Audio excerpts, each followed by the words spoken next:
കഴിഞ്ഞ ദിവസം കട്ടപ്പനയ്ക്ക് പോയപ്പോൾ 2-3 സാധനങ്ങളൊക്കെ വാങ്ങിച്ചായിരുന്നു.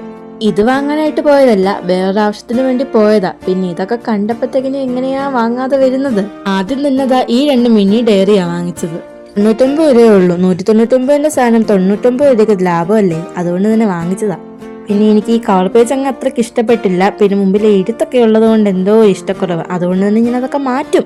പിന്നെതാ ഈ 2 ഡ്രോയിങ് പാഡാ വാങ്ങിച്ചത്. സത്യം പറഞ്ഞതാ എനിക്ക് ഇതിന് നല്ല അത്യാവശ്യം ഉണ്ടായിരുന്നു. അതുകൊണ്ട് തന്നെ ഇത് കണ്ടപ്പോഴേ ആദ്യം തന്നെ ചാടി എടുത്തു.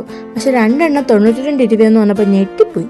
കാരണം നല്ല ലെങ്ത്തും ഹൈറ്റും ഒക്കെ ഉണ്ടായിരുന്നു. ഞാൻ പണ്ട് വാങ്ങിച്ചോണ്ട് ഇതിന് ചെറുതായിരുന്നു, പക്ഷെ അതിന് ഇതിലും വിലയായിരുന്നു. ഒന്നും നോക്കിയില്ല, ചെന്ന പാടെ ഇത് ആദ്യം എടുത്ത് കൈ പിടിച്ചത്.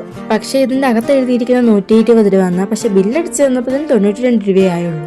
ഡ്രോയിങ് പാഡ് ഇല്ലാത്തതുകൊണ്ട് തന്നെ എല്ലാ പടങ്ങളും ഞാൻ A4 ഷീറ്റിലായിരുന്നു വരച്ചോണ്ടിരുന്നത്. അതിനെ ഒരു ബുക്കാക്കണം. പിന്നെതാ ഈ ഒരു മിനി കാർഡ്ബോർഡും കൂടിയാണ് വാങ്ങിച്ചത്. അതിൻ്റെ അകത്ത് തന്നെ എഴുതാനുള്ള പേപ്പറും ഉണ്ട്, കൂടെ ഒരു പേനയും കിട്ടുന്നുണ്ട്. കണ്ടപ്പോൾ തന്നെ എനിക്ക് അങ്ങോട്ട് ഇഷ്ടപ്പെട്ടത്. ആദ്യം ഇത് വാങ്ങണമെന്നൊന്നും ഇല്ലായിരുന്നു, പിന്നെ അതിനെ അവിടെ തനിച്ചാക്കിയിട്ട് വരാൻ മനസ്സും തോന്നിയില്ല. കാരണം ഈ ഒരെണ്ണേ അവിടെ ഉണ്ടായിരുന്നുള്ളൂ. ഇതിലിപ്പോ എന്ത് എഴുതാനാണെന്നൊന്നും എന്നോട് ചോദിക്കില്ല, നമുക്ക് പതിയെ എന്തെങ്കിലും കണ്ടുപിടിച്ചിട്ട് എഴുതാന്നേ. പിന്നെ ഇതിനൊരു കവർ പേജ് ഒക്കെ ഉണ്ടാക്കിയിട്ട് ഒരു ബുക്കായിട്ട് വേണമെങ്കിലും ഉപയോഗിക്കാം. ഇപ്പൊ തൽക്കാലം ഞാൻ ഇതൊന്നും ചെയ്യുന്നില്ല, കാരണം ഇങ്ങനെ തന്നെ ഇരിക്കട്ടെ. എനിക്ക് എന്തോ ഇത് ഭയങ്കര ഇഷ്ടപ്പെട്ടു. അപ്പൊ എങ്ങനെ ഇഷ്ടപ്പെട്ട വീഡിയോ ഇഷ്ടപ്പെട്ടെങ്കിൽ ലൈക്ക് ചെയ്ത് സപ്പോർട്ട് ചെയ്യണേ. അപ്പൊ ഓക്കെ, ബൈ, അടുത്ത ദിവസം കാണാം.